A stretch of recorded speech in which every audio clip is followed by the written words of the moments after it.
Divergent Comics YouTube channel. I'm your host, Gary. Today, bringing another comic creator interview. Today, I'm going to be talking with someone I recently met, just being on social media as usual, talking to comic book creators. He created the book called Exodus. It's a really good book. I really enjoyed it. And I have to say that it's a unique take on something that I've never really been interested in, which is the zombie type of story. So I want to introduce to all of you Jorge Alvarez, uh, I believe founder of the Comic Unknown. Yes, Is that correct? sir. Yep. Yep. So Jorge, tell the people about yourself. Yeah, my name is Jorge. You can call me Jorge. You can call me George. So whoever's listening, uh, I respond to both. Um, I started off in the comic book world actually as a reviewer, like about 10 years ago, and it was a tiny little blog on Blogspot. Well, Blogger back then when it was called Blogspot, and the the website, the blog was called Comic Unknown, which is where the name comes Uh, in. that's And nice. I used to review only indie. I would do tiny little interviews, nothing like pre-recordings or recordings or whatever. More like just I sent out a Q&A to a couple people back in the day, and they would respond. I'll just post it up. And over the years, I began developing a couple of my own ideas, and it wasn't until more recently where I finally took the plunge, and I was just like, I need to try to get in this. I wanted to be involved a different way in Okay. the indie comic book world, and that's how it started. And now I have my first book called Exodus Z. This is the copy of the main cover. I'm sure we'll probably talk. We'll probably show it somewhere else. We'll put a link to it. It's a zombie apocalypse, reaching the gates of heaven. So it's a little weird, but it's really good. It's a fresh take, not something that you see on an everyday, and It's not. it beats the cookie cutter stories we've been getting lately. So I'm a happy camper with it.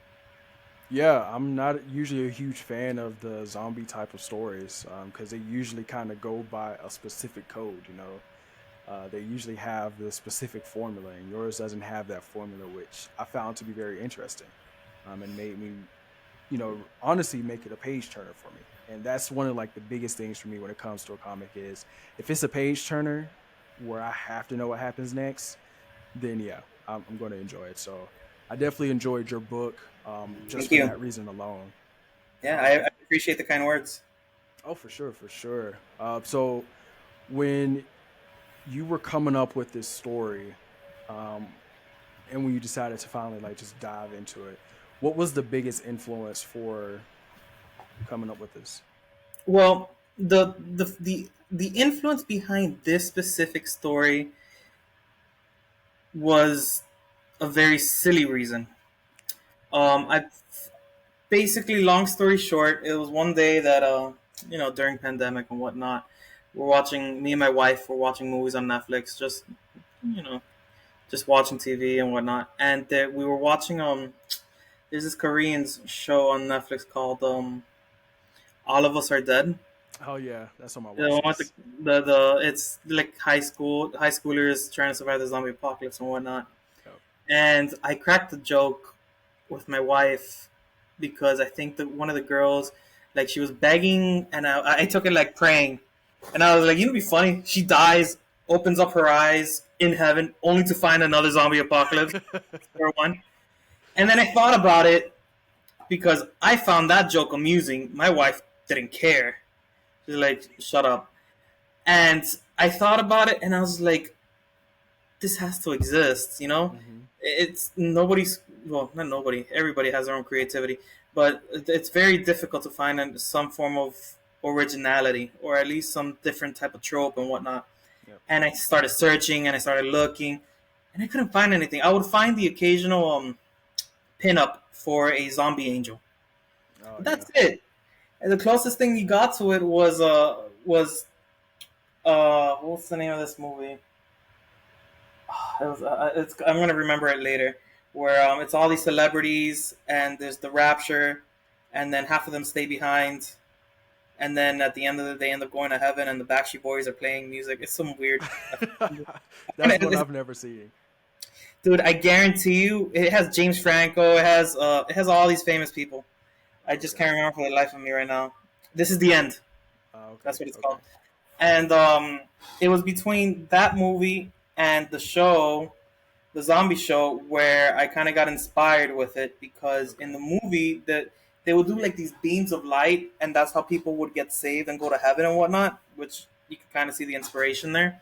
Right. I needed to figure out how to get the zombie apocalypse from Earth to heaven, and then just cause mayhem and just pandemonium and just cause a disaster in the last place you would expect, which Exactly. was the purpose of this story. So issue one, which is called "What on Earth," it's basically just the introduction. It Mm-hmm. gives you like a tiny sliver of an idea of what's going to happen. Mm-hmm. It's just getting from point A to point B because issue two is where everything gets hectic and insane, and then issue three is just I'm not even gonna talk about issue three. It's long story short, anything that can go wrong will go wrong, and Mm-hmm. that was my goal for it. I wanted to do something refreshing, something different, Right. um, and it's worked out. I have an amazing creative team with me. Mm-hmm. Um, I have John Apple as the artist, Mm-hmm. Edgar Wolf as the colorist, and Nikki Powers as the letterer. Mm-hmm. If only I had a cool last name, I'd be like we were the power pack at that point because those badass last names.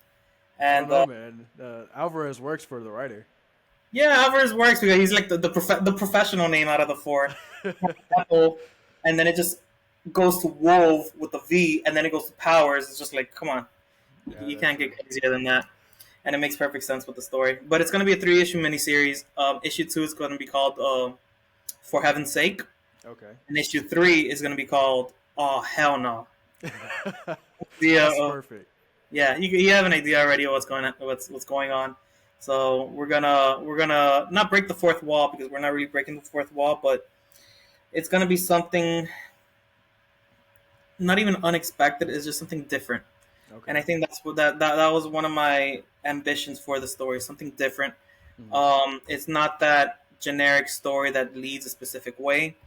I'm in no way a professional writer, so obviously it's not that direction that every professional writer always is going to take. I have my turns and my U turns and whatever, so Nice. it's fun. I enjoyed creating this book.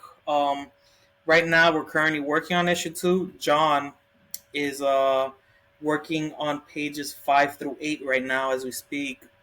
And we've Okay. been sending ideas back and forth and some references that we needed just because uh, this story is a little bit more, the issue two is a little bit more hectic than the first issue. That sounds good. I can't Yeah. wait for it because I enjoyed issue one. So issue two already has my money at this point, so I'm ready to get it. Yeah, dude. You have your own book, you have your own copy, you have the variant, the J Yes. Red variant. There's 3 covers in total. That one right there is the J Red variant, which it Yes. shows the preacher fighting off the zombies. Um, we have another variant of a zombie eating the brain of an angel, like if it's Mm-hmm. popcorn. That's done by John Psychokatsas. Okay. And the colors is also done by Edgar Wolf. And the main cover is done by my regular team, John Apple and Edgar Wolf as well. Um, we also have a couple side stories that we worked on. I have a short 6, soon to be 7 page um, side story for issue one. We featured it in an anthology, and we're Okay. going to try to reprint it in our own anthology that I'm working in the future. Nice. It's a couple creators out there. It's going to be called Phantasmagoria, and it's going to feature this side story plus an additional page that we wanted to contribute to it. Um, we're going to see if issue two and issue three also has little side stories. So by the time all 3 issues are done, with their side story, I want to see if we could do it like a proper bound paperback or hardcover, That's depending nice. on That'd be honestly on nice. pricing. Yeah, and it'll have all three main issues plus the side stories in between. So it's a good amount of content, you know. Yeah. And that's our goal with Exit to Z. Don't get me wrong. Somebody tells me from Netflix, "Hey, we want to," I'd be like, "Yes, Right. if you're listening." So, uh, with you yeah. working in this genre, this I guess you could call it kind of the horror genre, Yeah. with the zombies and everything. What are your favorite types of genres to consume, whether it be movies, TV, or comics? I love me some horror for obvious reasons. Like I mentioned earlier, the We Are All Dead. I always forget. I always butcher the name of of the um of the show on Netflix. Yeah. I always have to write it down. All of Us Are Dead. Oh, yeah. I Okay. always have to double check. So that I love me some Korean zombies. So like Train to Busan. It's That's a classic. that's the oldies as well, and plus those slightly modern, including Dawn of the Dead and things like that. I enjoy me some zombies at the end of the day. Yeah. Lately with my wife, I've been watching more police shows more than anything else. Nice. Um, what's this show called? The Rookie, which has Nathan Fillion, but I'm more of a fan of Oh, Nathan Fillion than anything else than the that's show cool. itself. Um, but yeah, going back, horror's fun and comedy. I like a good laugh, but for the most part, horror. And when it comes to the comic books, I'm a fan of indie, so I love indie. I've slowly stopped reading the main two Yeah. just because it's I got tired I get a little tired of it.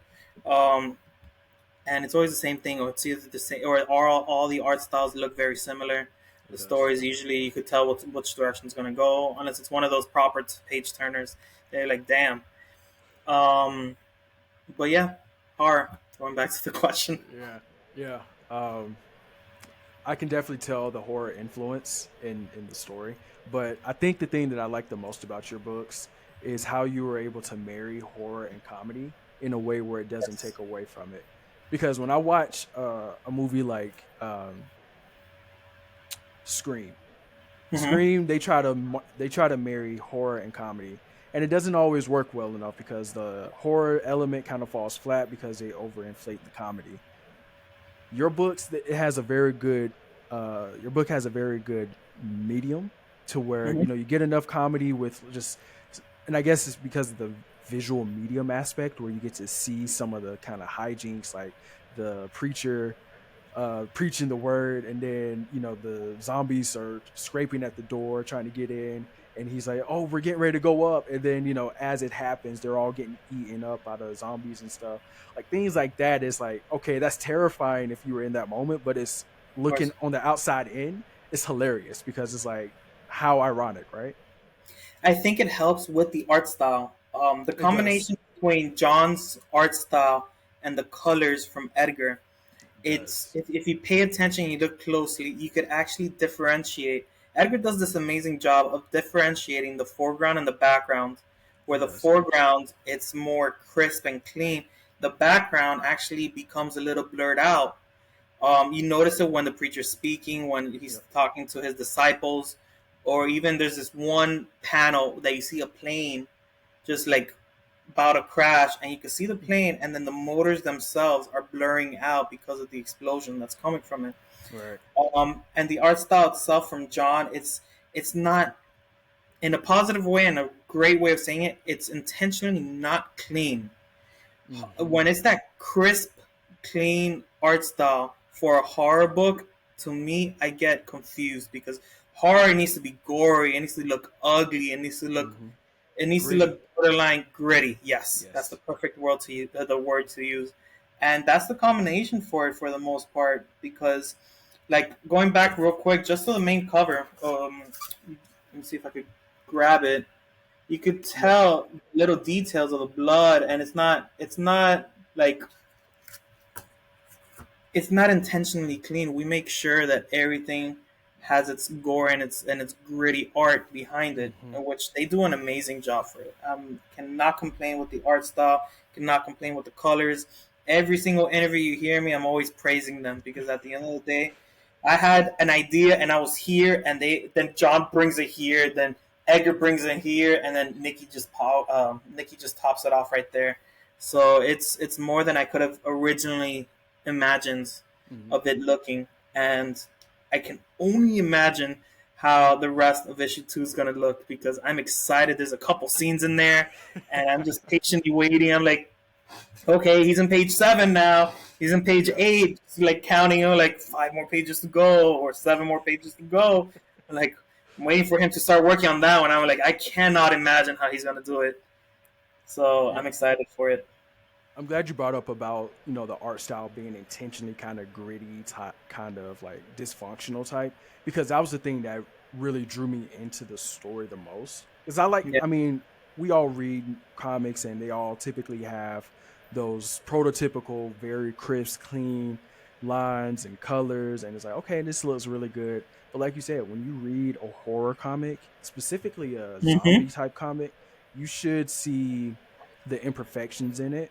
You should Yes. see that grittiness because then it puts you into that world and allows you to really feel like, okay, this is something that's actually realistic rather than this is just a comic book. And that's what Yeah. I really enjoyed about reading your book and made me want to continue to read through. And I actually got upset when I got to the end and it was a Just cliffhanger. cliffhanger. I love cliffhangers, but I hated it at the same time. Open. Yeah, it left it open for you could tell obviously for obvious reasons. Right. There's gonna be another issue coming. And don't get me wrong, crisp and clean looks great, Hmm. especially for like superheroes and anything that's not gory related, maybe like a romance book, Yeah. things like that. Um, but for the most part, 9 out of 10 times it can't be perfect. It can't look clean and crisp, just because it kind of makes you pay attention to other things that doesn't need to be paid attention to, Right. and sometimes to make it gory, it has to look messy, or it has to look gritty, or it has to look there has to be something going on. Hmm. You know. So you talked about issue 2 and 3 of Exodus Z and this being a mini series. Hmm. Um, are there any other plans for any other stories that you want to like tease or anything coming from the Comic Unknown in the future? Let me give you an idea. This is just me starting, obviously. Like I have a couple. I have when I say a couple ideas, I mean more than just a couple. But that's my Dropbox. Each for like right here. Oh shoot, you can see it says like I don't know if you can read it or not. But these are all different ideas that I have. That's nice. That's dope. So I try to figure out what ideas I would want to read, and I think that's a good way of perceiving it. What do I, as a comic book reader, would love to see out there? So I have a couple. Half of those are just basic ideas. It's not actually properly written out, but easily the first 3 or 4 stories that I have there, Hmm. um, I have some form of a script, and 2 of those are going to be in that anthology that I mentioned earlier, just to introduce those stories. Excuse me, and see how people would react to them. Hmm. Exodus Z is my first zombie story. It's not my last. I have an alien story I'm working on. I have I have stuff that's not horror based, Okay. more like an adventure as well. I have a couple things. But Exodus Z is my prime focus. It's my first story, so I want to make sure I get out there, get known, just at least build that foundation of readers Hmm. before I even continue working on other things. Just because I want to make sure that people enjoy this book, they're able to digest it and say, "Yeah, that was a fun read." Yeah. Well, coming from someone who loves reading comics, I can definitely assure you that was a fun read. I look Thank you. forward to issue 2 and 3. Um, so, with that being said, just kind of wanting to get more information about issue 2 and 3 in the sense of how do you plan on releasing those? Are you going to do a crowdfunding campaign? Are you going to release those on like your own website? What is the plan for those? Crowdfunding for the most part, just because I've noticed with this book, it's probably the easiest for an indie creator to get out there and get some form of recognition. Okay. Um, I the way I worked issue one was originally I did it on Kickstarter, and then I did it on Indiegogo, which you backed in Indiegogo.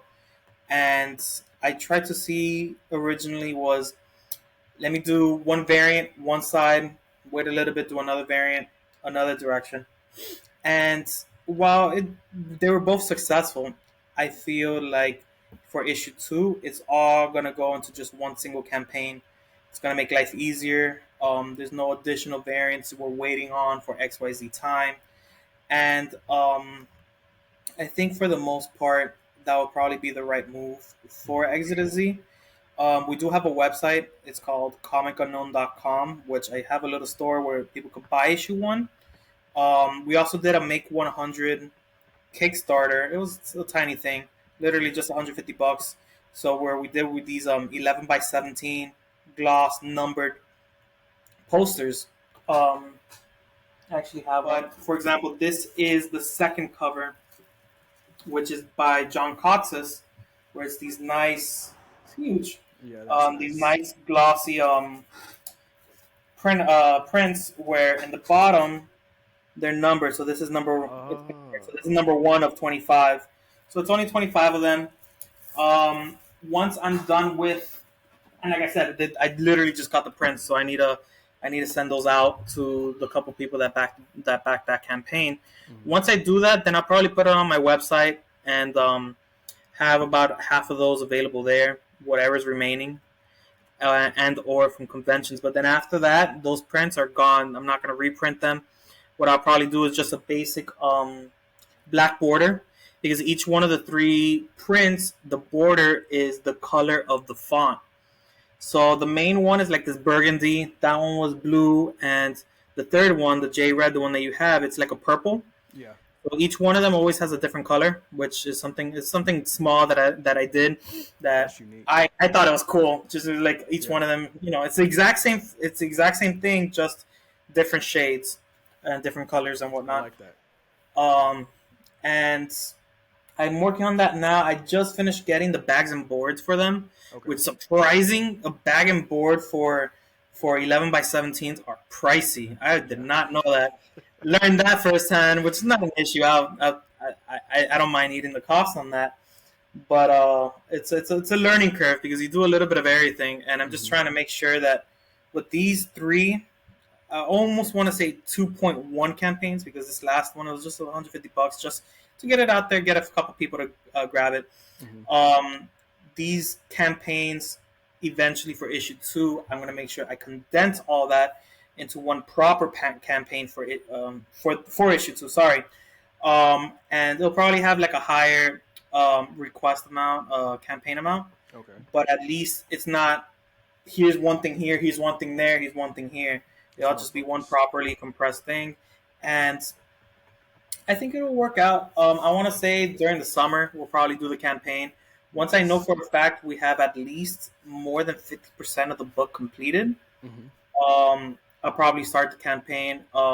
John's quick with his stuff, so when that time arrives, he'll just, and the campaign, the Kickstarter releases the funds.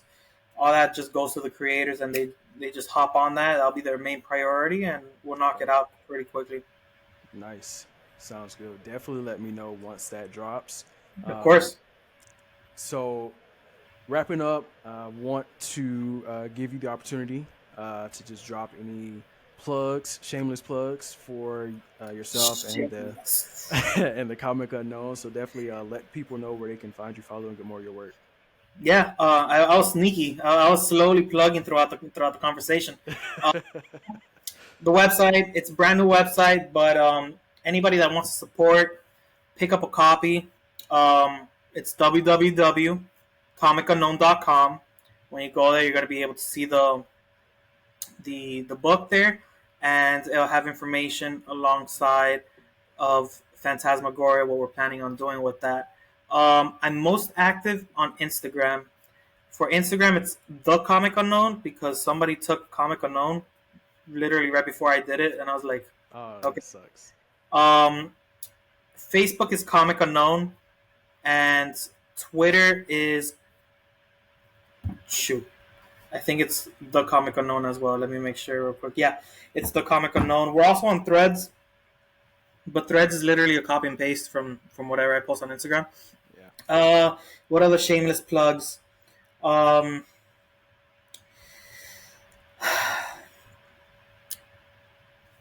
John Apple's Instagram is Seclusion Studios because you got to represent. Edgar is Edgar Wolf with the V art, and Nikki Powers is 5x5 Comics. Anything that I usually post on Instagram, you can find their tags as well. Feel free to give us a follow. Right now, we're at 800 something. I'm really hoping to hit that 1K followers by the time issue 2 comes out. It just cements issue 2's successful campaign. Yeah. And that's basically it. I can't think of anything else. Pick up a copy of the book. Yeah, definitely. Putting all the links in the description below, so y'all check it out. Give them a follow. Get the book. I cannot recommend it enough. Sorry. I Yeah, just remembered one thing. I went live on Global Comics for issue 1. nice. It's there until the right now until the ending of March. It's 99. Oh no, I tried to put 99 cents. It bumped it up to $1. It's just $1. I recommend just grabbing a copy through there just to catch up for those people who are reading, listening, watching. Um, if not, in the campaign for issue 2, it will eventually go back up to its pricing, which I think is $5.99, $6, whatever. Nice. But I could extend it. Maybe I'll probably extend it a little bit longer for Global Comics to probably mid to late April. But it's just $1. It's to try to get a larger reach, and whoever's interested, remotely interested, they could go to Global Comics. They could go to my Instagram first of all, at the Comic Unknown. Go to my links, and it's I think the final link that says Mhm. grab the book for $1. Some silly tagline Yeah. that I just put together. And let me know what you guys think of the book. Honestly, I don't think it could get any cheaper than that at that point. Yeah. No, I can't. And grab my book. Yeah, y'all check it out. Again, thank you, Jorge, for jumping on here and just Thank talking you. about yourself for a little bit. Again, everyone, grab the book. It's definitely worth the read. Until next time, this has been Divergent Comics.